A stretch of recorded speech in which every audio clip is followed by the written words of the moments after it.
All right. Well, hello, everybody. Welcome to the Walking Purpose podcast. This is season 2. This is episode 5.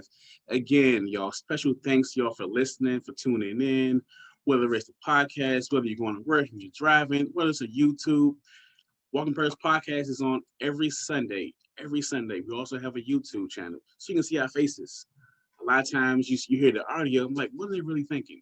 You get the facial expression. Sometimes we laugh, sometimes we joke, but it's all about uplifting men around the world of all ages, of all colors, everybody uplifting each other, uplift kings.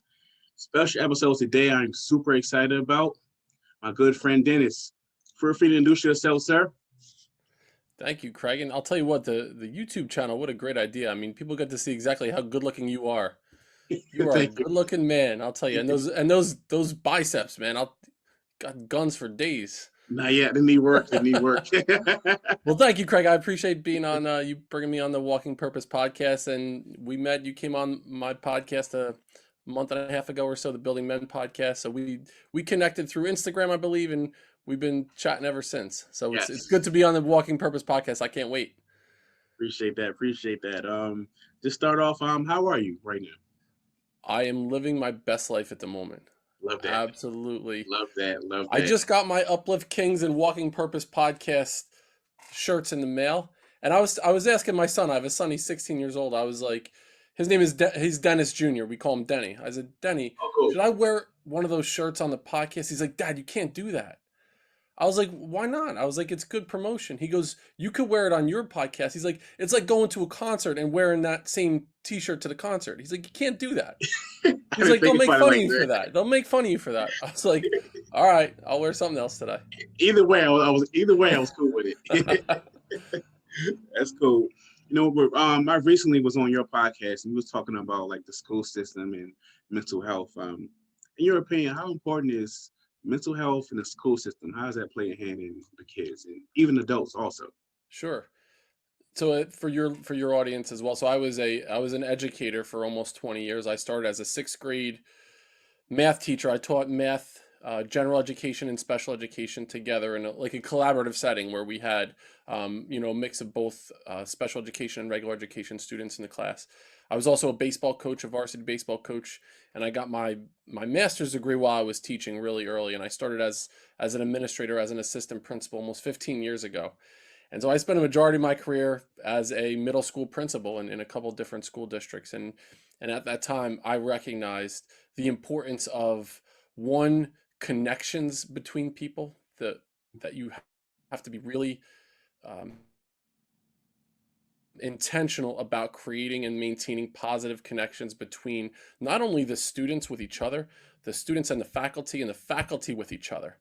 Because I believe that the trust among the adults in a school is so important to the success of the school. The kids will pick out if there's any kind of, ill will or any negative feelings amongst the staff members.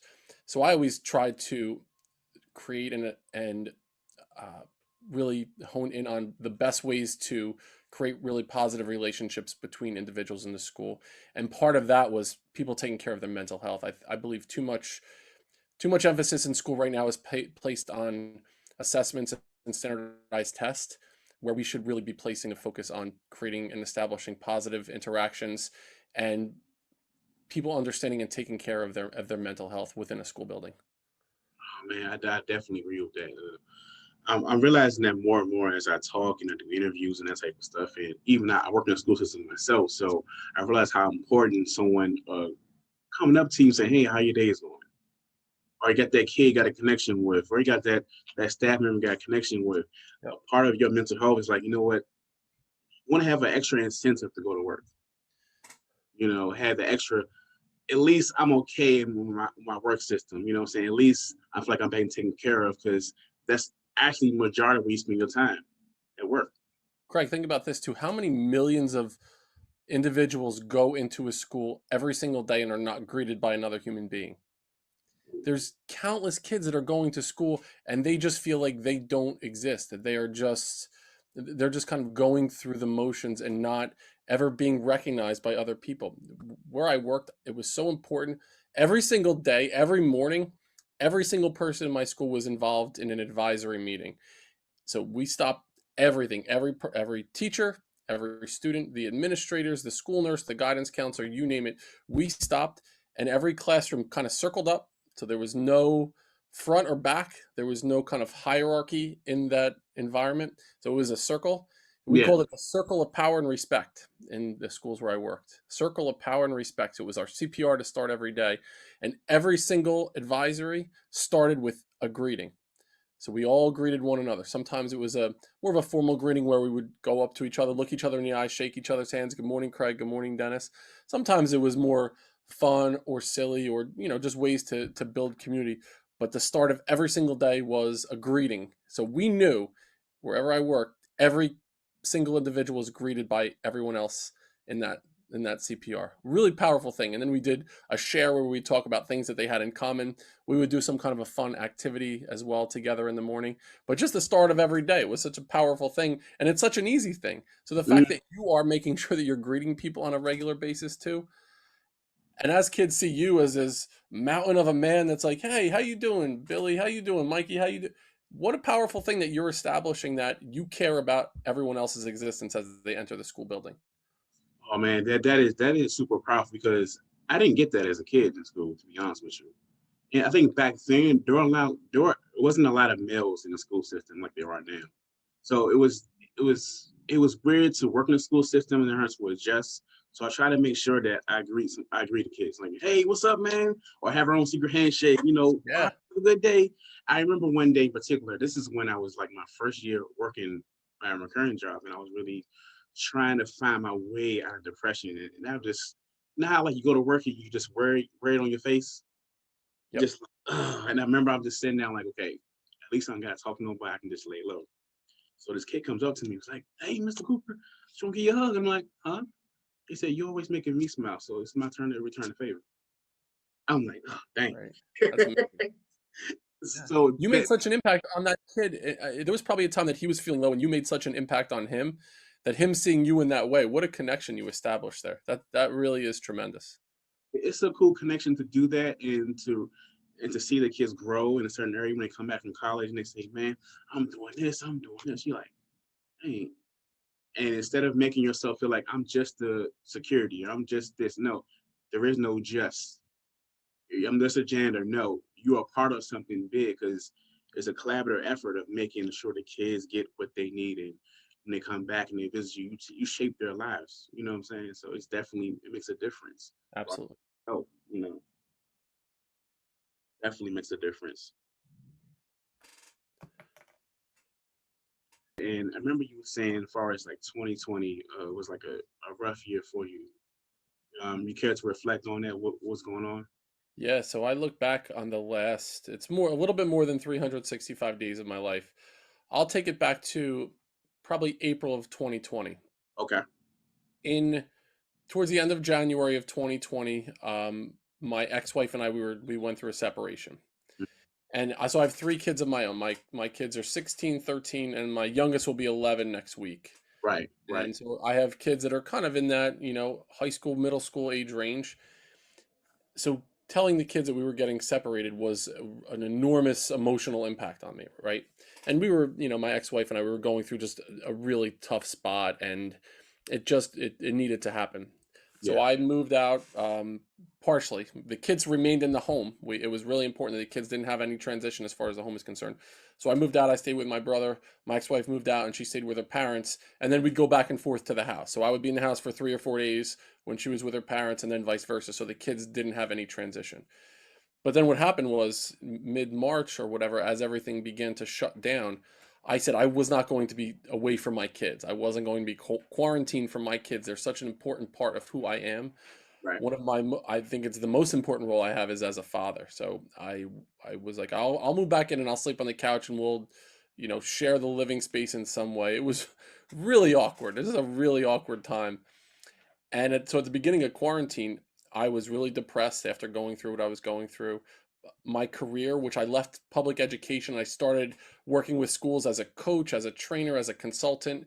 That shut down because now schools weren't open to have people in. So Yeah. my Right. income dramatically decreased during that time. And now I'm eating like super unhealthy during that time. I was drinking every single day. I would say I drank the equivalent of probably between 6 and 10 beers every day, Right. every single day starting in mid-March.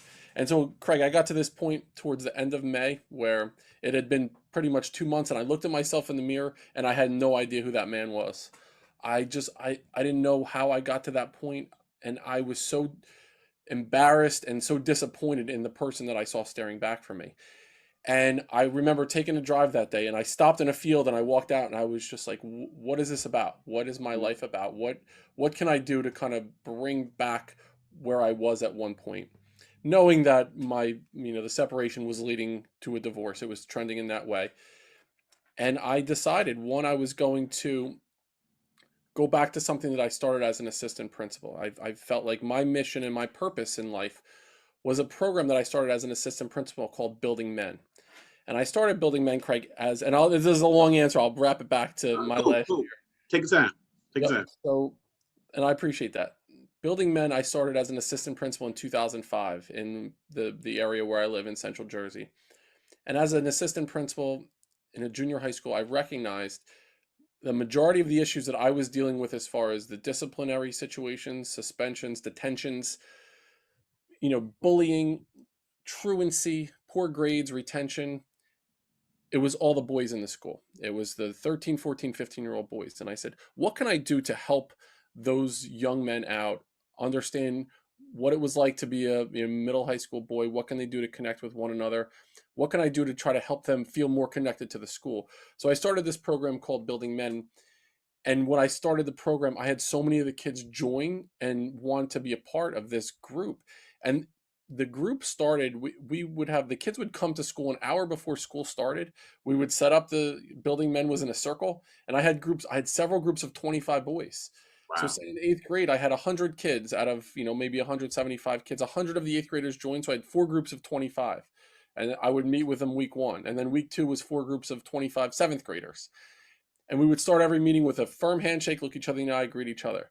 Then we would talk about a topic related to masculinity. We would talk about accountability, respect, service, you name it. And I would Yeah. usually have some type of a life lesson, a poem, some type of a reading passage, a video. I played them. If you remember Jimmy Valvano's SB speech from 1993, if you haven't seen it yet, I'm going to send it to you. Yeah. It's one of I the remember. powerful things. He was dying of cancer, and he comes up and he has Yeah. this speech, and as he talked about it, he was saying like, how you should live your life every single day. And I would play that video for the kids. And what happened was, after 6 months or so, we started to see a huge decrease in the suspension rate, the number of detentions. The kids' grades started going up because they were coming to school on time. And I'm not saying that program was the sole reason, but I think it had a lot to do with the kids wanting to feel Yeah. connected with one another and with the school. So I Yeah. ran that program as a principal for probably 12 or 13 years. And to me, it was the most powerful thing I had ever done in education in my life. And I just saw the true value in it. Now I'll fast forward to that point where I'm standing in a field, not understanding what life was about and feeling like I had let so many people down. I felt like I had let myself down. I had let my kids down, my family down, because I wasn't the man that I knew that I could be. And I went to this spot in my head and I said, what is it? What am I about? If I really think about what I'm about, and I was like, it was building men. That was what I felt like I needed to do to really reach what I needed to reach in life. And I decided, one, to get back in shape. I said, all right, I'm going to push all my chips in the middle of the table. I joined this crazy boot camp, and Hmm. I worked my ass off as much I can and I just developed these habits. And over the course of the next 6 months, I dropped 40 pounds. I couldn't do one pull up in March of last year. And Yeah. now I could do 100. Wow. I decided I was going to change everything. And so it started with my health, my Hmm. physical fitness, but I also started to change my mindset. I started to meditate. I started to journal and read and listen to men like you who are inspiring other people out there. And my goal was, okay, I need to do something with building men. What was it though? I really wasn't sure what that meant. So I said, I'd love to write a book about building men one day. So I bought a journal and I just started writing down topics that I could discuss. And so I wrote down 52 topics and I said, you know what? Here's what I'm going to do. I'm going to start a podcast. I'm going to start it right around Independence Day, because to me that was my independence was this moment. I'm Powerful. going to start a podcast. I'm going to record one episode, at least one episode a week for 52 weeks over the course of the next year. I'm going to change my life in the next year. And then I'm going to take all that. I'm going to write a book about building men. And so that's what I did, Craig. I started this podcast July 1st of 2020, right around Independence Day. And as of today, today is what, towards the end of June Yeah. 20th, I have recorded 62 episodes, so I've Wow. passed my goal. And I have so much content that the book is going to write itself. The Building Men book will write Yeah. itself because of everything that I've done over the last year. And on this journey that I've gone on, Craig, I have learned more about myself, and I've learned more about life and about relationships, communication, masculinity than I knew in the previous 43 years combined. That is, man, Jesus, that is powerful. It's certain things that are similar as far as our story. I remember like when I was going through depression and I turned to fitness first, you know what I'm saying? So I can definitely relate to that. So it's like, I remember I said, I'm gonna put all my ideas into this. I'm gonna try to make myself feel better in a certain way. You know, maybe I get the results I want because I build my confidence. Is that how it felt when you first started your fitness journey? As far as that, not that that's all about fitness, but sometimes you get that first start on something. You like, okay, I can use this as a stepping stone. Is that how that felt?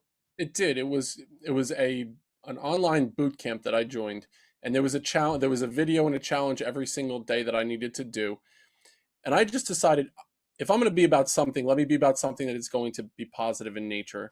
And Yeah, I was a high school and a college athlete. I had always been in decent shape, never in great shape. I was never like the six pack guy, but I was always in good shape. I could always run around with my kids and play basketball and do whatever. But it got to that point where I just looked at myself in the mirror and it just wasn't me. So I said, whatever this boot camp tells me to do, I'm going to do it harder than anybody else. I'm going to be if they're saying, what's your baseline number of push-ups that you can do in a day? And I said, okay, I'll start with doing 125 push-ups a day. And so every day that was my baseline. I had to do 125 push-ups and 125 squats every day, no matter what. Drinking, 128 ounces of water every single day, meditating every day. And then what I did was challenge myself. Okay, I can do 200 push-ups every day. If I can do 125, I could build up to 200. Then once I did that, I said I could do 250 push-ups a day. Before you know it, and at the time I couldn't do one pull-up. So I yeah, was like, okay, I'll try to do a pull-up with resistance bands or with someone spotting me. And yeah, then I was like, okay, I'll just try to hang and do a pull-up, or from there to the point where when I was living with my brother, in the summer, I was able to do a set of 10. And that was something I could never do ever in my life. And now I'm doing like a Murph, which is a mile run, 100 pull-ups, 200 push-ups, 300 squats, and another mile run. mm, That's something that I try to do every month now. Where a year ago, I would have laughed at you if you told me, to try to do that. I would say there's no way I'll be able to do that. I can't that's get my cool. fat ass up like that. There's no chance. So that journey that I went on, it started with the physical fitness part.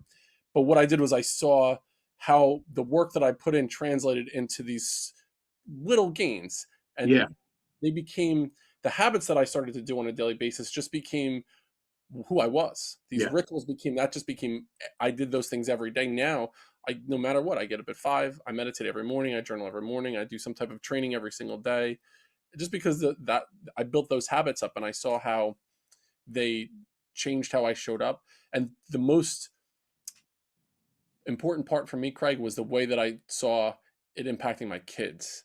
My kids noticed the difference in me, how I was holding myself. I okay, wasn't walking around like with my shoulders slumped and my head down, and my shoulders were yeah, back, and my head was up, and I yeah, believed in myself again. And my kids noticed it. And to me, that was the most impactful part of the entire journey was the way that my kids saw me. yeah. You'll find yourself like at those moments trying to like every day, like trying to train yourself. I remember I was doing that. I was like, walk with your head up high. I used to. It was a habit I was doing years ago, and I know I was doing it. And I was walk with your head up. Come on, man, come on. It's just like you'll find yourself has no self audio suggested moments. Walk with your head up high. Like I, keep your I shoulders used back. I used to have to do that a lot, and now what I try to remind myself to do is if I'm ever feeling that level of stress or going back into a mindset that I feel is not serving me, I take like 3 or 4 really deep breaths as big as I can into my belly and really and then hold it and then breathe out longer and then do the same thing a couple times and it just resets my mind to a spot where whatever it's easy to be stressed when you have shallow breaths, when it's like that chest breathing in and out really quickly. Yeah. Once you can calm your breath and you fully get that oxygen through your body, it relieves all that stress. For me, it does at least. So it's, walking with your head high, your shoulders back, and taking a couple deep like belly breaths, and it pulls me right out of wherever my head was going in a negative direction. Yeah, those help a lot. I remember doing some of those when I was doing Tai Chi, having those deep breaths because like you stressed and I just go to Yeah, martial arts really angry, it's ready to just yeah. he's like, calm down. It's like calm down. So those deep moments of like I'm the same way as far as like morning routines. If I'm not working out, meditate, pray, giving thanks. It's a lot of times we kind of focus on I don't have this ain't working. So I try to hit in my thoughts and saying, hey, I paid rent, but I got this left. Or I try to think of it as a positive way. Is that the same thing for you? Try to always have that positive energy or around you or your thoughts? I try to think about things in this way too, Craig. When you think about that negative energy around you, if I Mhm. told you, or if any of your audience is listening, I said, if I told you to look around wherever you are right now and notice every single thing that's red, and you look around, and notice every single thing that's red, close your eyes, count to 10, and then open your eyes and say, tell me all the things that you saw that were green. And you'd say, "What are you talking about? You told me to look at all the red stuff." Good And I point. would say, "Exactly. If you're looking for negative things, you'll find them. You will. If I'm searching for negative things in my life, if I'm searching for things that will make me angry, I'm sure I could find those things. If I told you to close your eye, look around the room and find everything that's green, you would notice the green things. So if you could choose to look at the negative things, or you could say, you know what, let me look around my life and see all the positive things. That's what I want to try to find. And you will find more positive things in your life if you are looking for them." I love that. I love that. Let me just add to that too, because you both been through the same thing as far as looking in the mirror and not liking what you see. Yeah. And a lot of times could be not make it about looks. I'm gonna just use an example, right? It could be the most attractive person in the world, and they don't know they're the last person to know that they're handsome. The last person to know that they're gorgeous, or the smartest. They're the last person to know that. Why? Because we focus on what we feed ourselves. We feed ourselves some negative energy, negative thoughts of what other people think. That's what's important to every single day you get up to build yourself up. Every single day, tell yourself, I'm handsome, even when you don't feel like it. I'm handsome, even when you are single. Yes, you are still handsome. If you're a female, listen to this. You are beautiful. You are still gorgeous. It's important to keep building yourself up every single day. I just had to add that in real quick. Yeah. And understanding that beauty, eh, that starts from the inside. It does. It And does. the way that you feel about yourself, and I truly believe this too. The most important relationship that you have in the world has to be the relationship with you more than anything else, or maybe the higher spiritual being, if you believe in God, or if you a higher power. But the human relationship that is the most important is the one with yourself first. If you don't believe in you and love you and trust yourself, that doesn't work with other people, because then it's not an authentic way that you're showing up. If you don't believe in who you are first, you can't be the best you for someone else unless you're the best you for you to start with. Yeah, because it'd be hard for the best you to show up. Because I remember in the past relationships I dealt with, and the fact that I didn't love myself, I couldn't see the negative things that were being fed to me. I couldn't. You were like you accept the wrong things, the wrong people in your life, and so you think I can't do no better than this.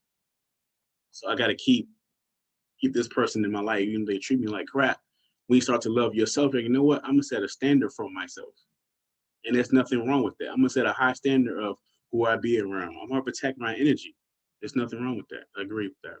And I started dating a woman in the fall, and the way that she saw me was something that I never thought was possible before. The way that she looked at me and the way that she communicated with me, and I was like, how, how is she seeing me this way? I don't even see myself in this way. And the journey that I've gone on with her, it's been such an amazing experience to have these deep conversations and truly be vulnerable, to share the deepest, darkest thoughts that I had about anything in the world, and know that she's there for me. She loves me. She cares for me. It helped me understand how to show up in a relationship in such a positive way. And she helped me see that side of me that I had pushed away for so long. When you were on my podcast, Craig, you said when you would get angry, you would build it up, and then it would come out. It would Yeah. come out in an aggressive way. I Yeah. was the same way. The way that my anger came out, I stuffed stuff down for so long. I would Yeah. take it, and then it would come out in an outburst that I was never proud of. I never liked me being able to do that. Now what I'm able to do through, therapy and, the relationship that I'm in is, as things get to me, I can just say it now. I don't beat around the bush. I'm just more direct if something is bothering me, if I don't like something, whatever it is. Here's me. It's out on the table. This Hmm. is how I'm feeling. If this rubs you the wrong way, let's talk about it. Let's talk Yeah. about if I communicated something that you didn't like, instead of me just pushing everything down, and it was like shaking up a soda bottle. It was going to burst. Yeah. Yeah.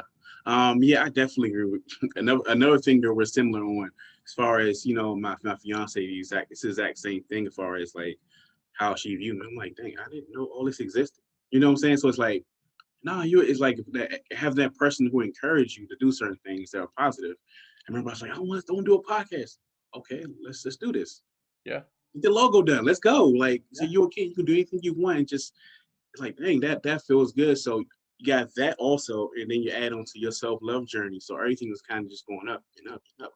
And the thing about that is life ain't perfect. So you're gonna have your moments where things happen and unfortunate things happen, but you know how to bounce back, you know how to keep going regardless. It's very You important. also appreciate moments more. I mean, Yeah, now I appreciate every day that ends with a Y. And, every day I wake up, doesn't matter if the sun is shining or not. I appreciate waking up, being able to breathe. I make sure, Craig, to tell my loved ones every single day that I love them. yeah, And you're not guaranteed anything in life. The moment that you're born, the only thing that you're guaranteed is that one day you will not be breathing anymore. That's the only thing that you're ever guaranteed. And I believe so wholeheartedly to tell the people how you feel about them in those moments when you're feeling those emotions. You never know when the last time something's going to happen is. You know the first time. I know the first time my kid took a step. I remember the first time I drove a car, the first time I kissed a girl, the first home run I hit. hmm, I remember all those first times, but you don't recognize when the last time happens. You don't think about the last time you're going to get a chance to talk to your father. You don't know the last time you're going to get a chance to play catch with your son before he moves out of the house. You're not the last time that you read your daughter a story before she goes to bed. So what I try to do is in all those moments, Craig, is say, you know what, this could be the last time. Let me fully embrace this, fully appreciate it. The whole sensory experience of everything I'm going through right now. I yeah, want to remember what this felt like, what it sounded like, what it smelled like, everything about it. And if you're yeah. fully appreciating all those moments, then every day is a great day because you're It fully in is. those moments all the time.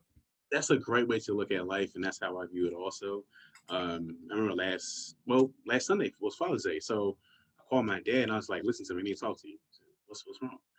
So anybody doesn't know, like me and my dad relationship has gotten better over 3 years. He was in my life majority of my childhood, so we just got tight and everything like that. So I said, "Dad, I'm proud of you." He goes, "I said, I'm proud of you." I said, I recognize your growth. I recognize how you check on me. I recognize how if you say you can't make it, you say, hey, son, I ain't gonna make it. I recognize the fact that you call us and say, hey, I love y'all. He's like, damn, that felt good. Sometimes it feels good to be like, you know what? I need to say something. You know what I'm saying? Instead of like we both, as kids, we suppress so many issues. We Yeah. suppress so many emotions. And sometimes it ain't always a bad emotion. Sometimes you want to tell your friend, your brother, like, hey man, I love you. I'm just checking on you. And so for a person to receive that feels good for the other person. Sometimes like it's a negative. Well, some people feel like, oh, why are you saying that to another guy? No, you're my friend. I love you. I want to check on you. So to finally tell my dad that was like a you know, emotions just like that felt I felt I need to say that. I don't want to wait till like you get sick or something like that and or tell you, oh man, I always want to tell you I love you. Now, I want to give you your flowers while you can still stand up and see me. You know what I'm saying? It's to get those feelings. Why do we wait for someone to pass away for us to Right. truly appreciate them? I thought about this too. Even thinking about getting a tattoo. People get tattoos that are in remembrance of someone else. if you're gonna do that, if you're gonna put ink on your body, why not do it when they're alive and they can fully appreciate that? Why not write them the card, send them the flowers, whatever that thought was, as someone is still there. Here's why. It's because those are tough conversations to have. I know for me and my father never told me that he loved me when I was growing up. I know he did, and he showed love in other ways. It was very different. We had a challenging relationship Okay. growing up. I think the first time that I heard it from him, I was probably 40 years old. Mm. First time that I heard him say that to me, and I tell my son I love him all the time. I don't miss a I don't miss a day telling my son that. I was getting ready to go to that. I was getting ready to ask you that because I'm Absolutely. I'm not a dad yet. So it's something I was thinking about. Like we was talking about my fiance, and I was like, I'm gonna tell my son, I'm gonna tell my daughter, look, I love you. And love is also an action word. Sometimes like, you like this person love me. How can you tell? I think back in the day where like generation before us, it was more like, I love you. I don't really gotta show it like that. Now we're more like, no, I love you. Here, give me a hug. Yep. So as a parent, how does it feel to, I guess, break that generational curse of showing your kids, I love you? I think it's part of my journey is figuring out masculinity, Craig. And we part of the Building Men podcast that I'm doing is trying to really define what masculinity means, and I'm getting closer every day to it. I think showing a level of vulnerability to my kids for them to see. I remember thinking about my old man. It was he never cried. He never showed emotion. I was talking to my brother about this. My brother Anthony, he's on the podcast with me from time to time. He's 14 years younger than me. We never saw my dad cry ever. We never. It was even when my grandfather died, my grandmother died. He never cried. He never showed any emotion. And I remember thinking, is that okay for me to show emotion? I want to cry right now. I want to Yeah, just yeah, express what yeah. I'm feeling, and I didn't think I could because that wasn't the masculine role model that I had to show me that. I express vulnerability all the time to my kids, and I think part of masculinity is a balance between being able to be vulnerable and show that emotional side, but also know that there are times when I need to just be able to act and do and be that strong stoic model of consistency for my kids as well. So I can absolutely show emotion, but I need to be that strong stoic, protector of the family at the same exact time. And I believe part of masculinity is to serve Yeah. and to show other people that you are invested in something larger than who you are. So for my kids, I do express emotion to them all the time, even so much so like, I'll be driving my son and his girlfriend somewhere. He's not driving yet. He's 16. In Jersey, you don't drive until you're 17. And he gets out of the car. I'm like, all right, love you, boy. I'll see you later. Pick you up at such and such a time. And Yeah. he's like, love you, dad. Right back at you. That kind of thing. Where that conversation never would have happened with me and my father. But what I've tried to do with my own kids is normalize expressing how you're feeling, and then normalize expressing when something is not going the way that you like, to be able to say it in a way that you're not, bitching about it or complaining. Like, let's Yeah. do it in a productive way where you can still be assertive and vulnerable at the same time. Good point. I feel like to add to that, I feel like I learned a lot about myself. When I first got together with my fiance, right? I had like two major deaths in my family, and she calls me on the phone. I'm in the, I go to somebody's house that who passes away. Yeah, I go to the apartment and clean it out and that type of stuff. Hmm. So that's what we had to do. So I'm in her house. I'm just like balling out, and this is like FaceTime. Oh man, I gotta. I'm gonna tough this out. I'm going. That's what I'm thinking in my head. She goes, look at me. No, make eye contact. Look at me. I'm like, yes. And I'm sitting there, everything is hard to say, it's okay. How powerful that was, never heard that from the opposite sex before. It's okay. So now I'm like thinking it puts it in a different perspective how I approach my friends going through something. Hey man, what's going on, man? I'm going through this. I said, before we talk, no judgment. I got you. It's okay. And those things that us males need to hear that sometimes, like, it's okay. Let it go. I'd rather you let it go now than to be holding all the emotion like a soda can. And somebody say anything to you, you ready to pop off or you end up in jail. All because you didn't express those emotions. Absolutely. Yep. And I Crazy. think what we're doing, we're doing it on our own Yeah. platforms and on channels is being able to express who we are in Yeah. an authentic way. It's Yeah. not something, and I started the Instagram around Building Men at the same time that I started the podcast. And if you look back, it's kind of funny the journey that even Building Men has gone on over the last year or so. I was afraid to really show my true colors in Building Men, and I was afraid to express my feelings. So when I first started the podcast, it was I was a principal talking to kids. That's what it seemed like. If you go back and listen to the first or second episode, I listen back now and I cringe. I'm like, oh man, I can't. I feel I you. I feel you. I had to type out everything. I typed out pages of documents. I had to have a quote that I would say, read an inspirational whatever, and then I would read. And I tried to make it sound like I wasn't reading, but I was reading everything in the beginning. And I remember my brother talking to me when I was, after, I was going through the divorce at the time, and I was with my kid 3 days, I was with my brother 4 days, or vice versa, and I would record podcasts in his kitchen. I was like, I just need to, even though everything is kind of swirling around in these crazy directions, Building Yeah. Men needs to be this North Star for me. It needs to be what I believe in, what I'm going to keep pushing in this direction. And at the time, it wasn't something that I thought would go anywhere. It was just like, I just believe in this. I'm going to keep moving in this direction. But I remember he comes out, he talks to me, he's like, Den, he's like, you need to like unclench your asshole. He's like, your cheeks are so tight you can't fit a dime in between them.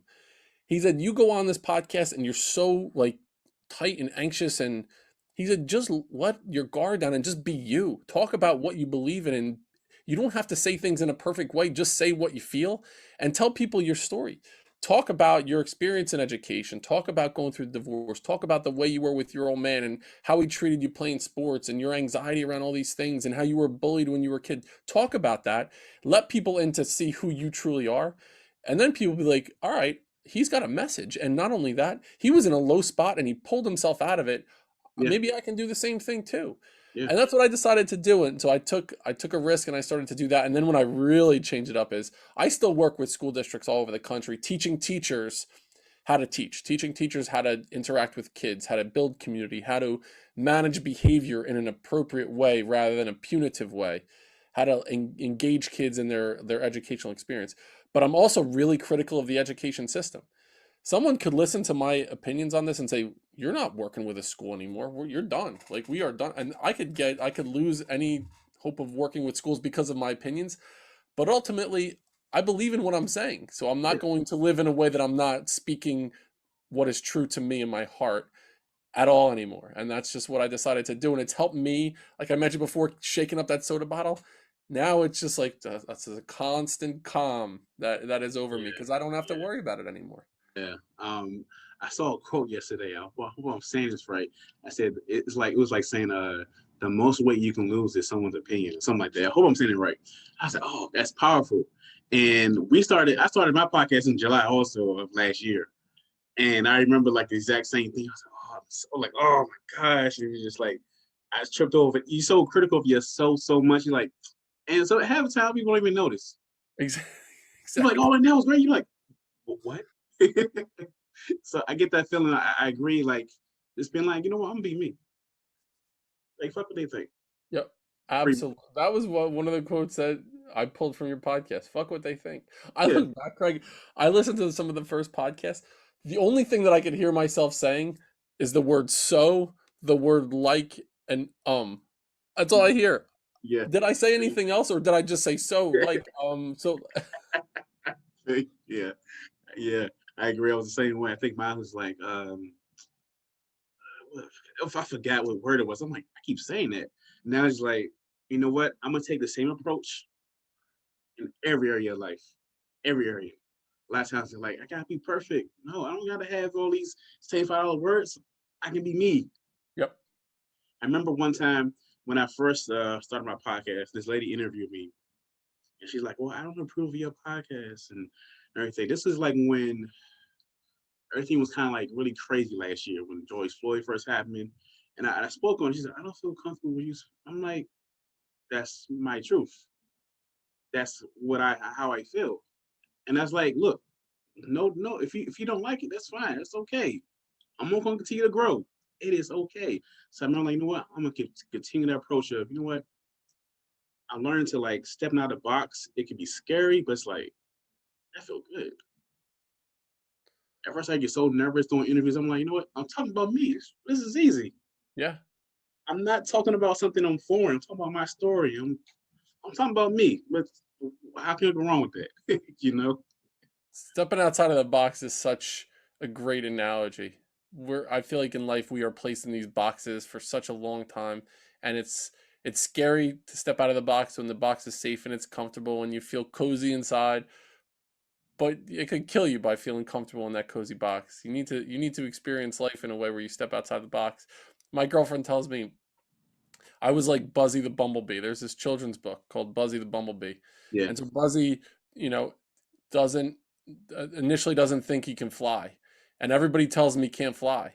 Right. And so he gets lost and he's trying to like walk back to the hive and he's seeing all these, caterpillars and, ants and spiders and they're like, Buzzy, you're gonna get killed out here. You're a bee that can't fly. What's going on?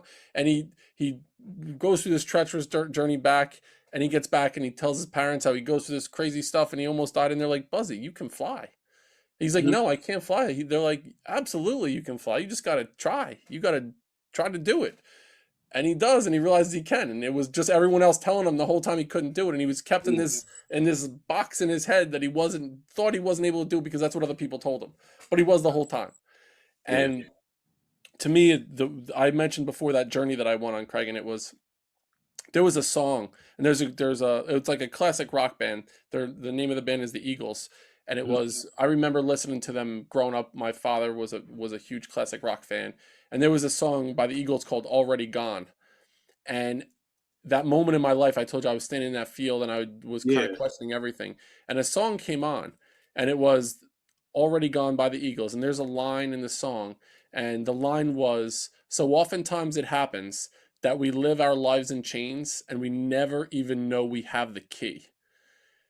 And that was the line, and I was like, in that moment, I probably heard that song 1,000 times growing up, and I never heard those words. Never heard those words. But at that time where I was, that song hit me in such a deep way, and I played it again. And then I played it again, and I wound up playing that song 500 times over the next week, and then listening to those lines again, thinking, we live our life in this box or in chains, feeling that we're locked in, or society is telling us we have to be a certain way. We're stuck in a relationship that is toxic and it's not serving us in any way, and we are not happy in that relationship. We're going to work to a job that we hate, that we absolutely hate, waking up every single Monday morning. We can't wait to Friday night to go and get shit faced for 3 days over the weekend. But we're living in these chains that we feel are there, but we have the key to unlock the chains the entire time. We just have to see it in ourselves, or we need someone else to believe in us to help us believe in ourselves. And that to me was listening to that. And it's one of those songs, whatever comes on now, I stop and I have to listen to it and appreciate the journey that I've been on. And that song helped me out a lot. And it's funny how music can do that. Yeah, music can do that. Actually, when I was first starting my fitness journey, and the song by Eminem, "Not Afraid," that was like my song to help me Oh get out yeah. of it. Like to this day, I hear that, I'm like that gets me every time. Like he don't talk about nothing. I'm like whatever. So it's just like I'm not afraid. I'm like okay, let me just run on the treadmill. I say Yeah. yeah, I got this. So it's like yeah, music has definitely can play a part of your mental health journey. Like man, definitely agree with that. Yep. So I got my next question, right? And earlier you mentioned how when you went to a field, if I'm saying this right, and you didn't really recognize who you are. Let's say this is you right now currently, and you're visiting your old self from a year ago. What would you say to your old self? Oh, that's a good one. I like that one a lot. Because that was probably one of the lowest points in my life that I could imagine. I would say to myself, one, I would tell myself it's going to be okay. First and foremost, I would say it's going to be okay. I would say I love you. Wow, powerful. I would say, I love you, man, and you need to love you. Mm, If you can't find it in you right now, you will find it. But know that that future you has that love for you, and you'll get there. I would tell myself not to worry what other people think along your journey. You need to be who you truly are inside, knowing that the only way you're going to reach your potential and inspire other people is by truly being who you were meant to be in life. And then my final piece of advice would be to go one step further than you thought you can go every single day. Go that one step further than you thought you can go. And then once you went that step further, then tomorrow you can go a step further, because you can go a step further than you thought you can go. Powerful statement. Powerful statement. Anyone can use that for the only advice. That's definitely something I'm going to still take every single day, just to have that encouragement every single time. Because sometimes life can give us moments where you think in your head, am I going backwards? No, you're not. You love yourself. Every single day you get a morning, tell yourself, I love me. No matter what you're going through, no matter, I love me, no matter what it looks like. Because it's not always going to be this bad. It's going to get better. You got to tell yourself, I love me, no matter what happens. In closing, this was an amazing interview. Amazing interview.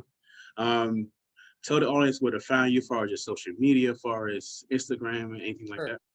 So the best place would be Instagram. The Instagram is building.men. In the bio section, there's a link tree there where you can find everything else. The Building Men on Facebook. We just started our YouTube channel. You're up on my YouTube page now too. Love it. So we just started a YouTube. My email is buildingmencoach@gmail.com.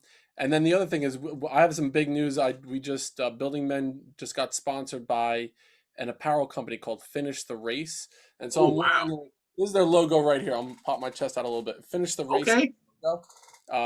And they're on FTRapparel.inc. Every single post that I put out on Building Men, I'll have it linked there, and they're going to create like basically unique Building Men products. So they will have Building Men logo on their product with the Finish the Race logo on it as well. Me and my brother went out. We had like a business meeting, and so we are now going to be sponsored about Finish the Race. It's brothers that started this, and 100% of the proceeds that they every dollar in profit that they make, they donate it to charity. And so a portion of any shirt that Building Men shirts will be available on Finish the Race as well. And so a portion of the proceeds from that will go to charity as well. And they have all the charities listed on the website that they sponsor. So it's a great cause as well. It And is. it was really cool. It kind of legitimized the Building Men. It was less than a year into it. We have an apparel line that's now sponsoring Building Men, and that was a really cool experience. And then I would tell myself a year ago, hey, you're going to get sponsored by an apparel Yeah, company in a year. Just keep going. right. Come on, Great. brother. Wow, very Yep. powerful. This was Thank an amazing episode. Again, like I said earlier, Walking Purpose podcast is available every Sunday on all major platforms. You also have a YouTube channel where you see our faces like you are now if you're watching. Again, thank you. Anyways, if anyone's listening to this and you feel like life is worth it, you feel like giving up, remind yourself every single day you are worth it. The world is a better place because you are in it. You love yourself every single day.